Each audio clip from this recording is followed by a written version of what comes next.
এই এসআইআর আবহে একাধিক প্রশ্ন সাধারণ মানুষের মনে ঘোরাফেরা করছে। অনেকের মনে এই প্রশ্ন ঘোরাফেরা করছে যে বাড়িতে যদি ভোটার না থাকে তাহলে কি করণীয়, কি করতে হবে, কিভাবে এসআইআর এ অংশগ্রহণ করতে পারবেন ভোটার। আপনাদের জানিয়ে রাখি, সেই ডাউটসগুলোই ক্লিয়ার করার চেষ্টা করি। প্রত্যেক ভোটারের বাড়িতে 3 বার বিএলও যাবেন। প্রথমবার বাড়িতে না পেলে নোটিশ দেবেন বিএলও। সিইও দপ্তর থেকে সংশ্লিষ্ট বিএলওর নম্বর প্রকাশ। আর যদি আপনি বিদেশে থাকেন তাহলে সেক্ষেত্রে কি করণীয়? সেক্ষেত্রে আপনি বিদেশে থাকলে অনলাইনেই ফর্ম ফিল আপ করতে পারবেন। আপনি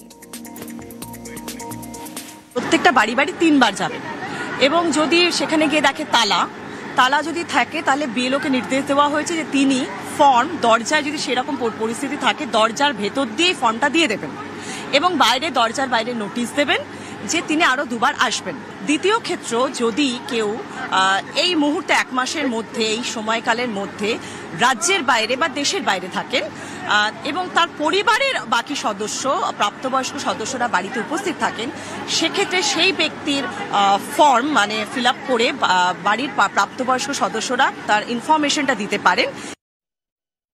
যারা বাইরে আছে, যারা অনলাইনে নিজেদের ফর্মটা ফিল আপ করতে চাইবে, তারাও কি ওই বুকে কল দিয়ে আপনাদের সঙ্গে যোগাযোগ করতে পারে? হ্যাঁ, প্রত্যেকেই পারে। অনলাইনে অ্যাপ্লিকেশন তো যেটা সাইট আছে এসিআই, যেটা gov.in যেটা আছে, সেখান থেকে তো কোন ফর্মটা তাকে করতে হবে, একটা তো প্রত্যেকের জন্য আলাদা আলাদা ফর্ম আছে। তো সেই ফর্মটা তারা অনলাইনে অ্যাপ্লাই করলেন। ওনারা অ্যাকচুয়ালি ফোন করছেন অফিসে, ট্রেজারিতে, সেখান থেকে আর কি ওনাদের বিএলও নাম্বারটা প্রোভাইড করা হচ্ছে আর কি। বুকে কলের মাধ্যমে ওরা বাইরে থেকে আপনাদের সঙ্গে যোগাযোগ করতে পারবে। ঠিক আছে, এবার বিএলও অ্যাপটা তো শুধু আমাদের জন্য অ্যাপ্লিকেবল। এবার ওনাদের অন্য নিশ্চয়ই কোনো আছে যেখান থেকে ওনারা বিএলওদের ফোন নাম্বার পাচ্ছেন আর কি। 2002 সালের ভোটার তালিকায় নাম নেই, তাই এসআইআর নিয়ে আতঙ্কে বীরভূমের ইলামবাজারের এই গ্রাম। অনেকেরই প্রশ্ন, ভিটেমাটি হারাতে হবে না তো তাদের? আর এই ভয়ে অনেকে ব্যাংক থেকে টাকাও তুলে নিচ্ছে।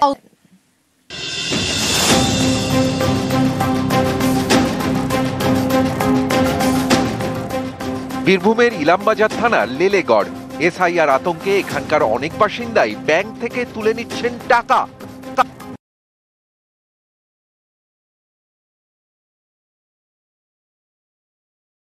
যদি চলে যায় তাহলে ভয় তো লাগবে, ভয় লাগবে না? যদি এখান থেকে তাড়িয়ে দেয়, ওখানে গিয়ে আমরা কোথায় থাকবো, কি করব, নাকি কোথায় রাখবে আমাদের, আদৌ থাকার জায়গা পাবো কিনা সেটা তো জানি না।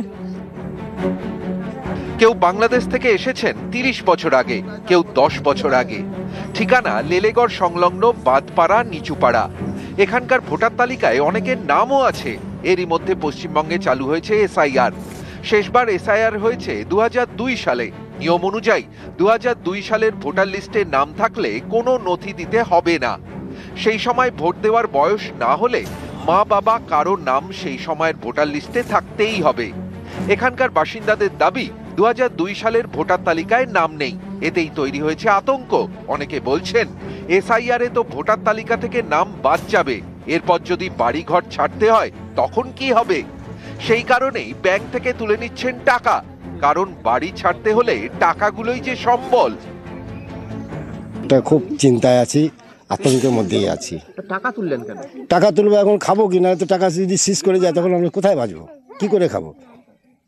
যদি অন্য কোথাও পাঠিয়ে দেন? অন্য কোথাও পাঠিয়ে দিলে তো তখন সেই একই ব্যাপার হবে। তার জন্যই টাকা তোলা। কারণ গাড়ি ভাড়া লাগবে, ওই লাগবে, তখন আমরা কোথায় পাবো সেটা? ব্যাংক অ্যাকাউন্ট থেকে টাকা তুলে নিয়েছে, আমিও তুলে নিয়েছি, গ্রামের অনেকে তুলে নিয়েছে। সবাই আতঙ্কে ওই টাকাগুলো তুলে নিয়েছে যে এসআইআর হবে। তো এসআইআর হলে পরে টাকাগুলো ব্যাংকে সবাই তুলে নিয়েছে, সেই দেখা দেখি আমিও তুলে নিয়েছি। কারণ আমাদের ওই শেষ সম্বল, ওই টাকাটুকু নিয়ে আমরা যদি কোথাও আমাদের পাঠিয়ে দেয় তাহলে সেখানে গিয়ে আমরা ওটা খরচ করে কিছুদিন তো বাঁচতে পারবো। ইলামবাজার থেকে ইন্দ্রজিৎ রুজ, নিউজ 18 বাংলা।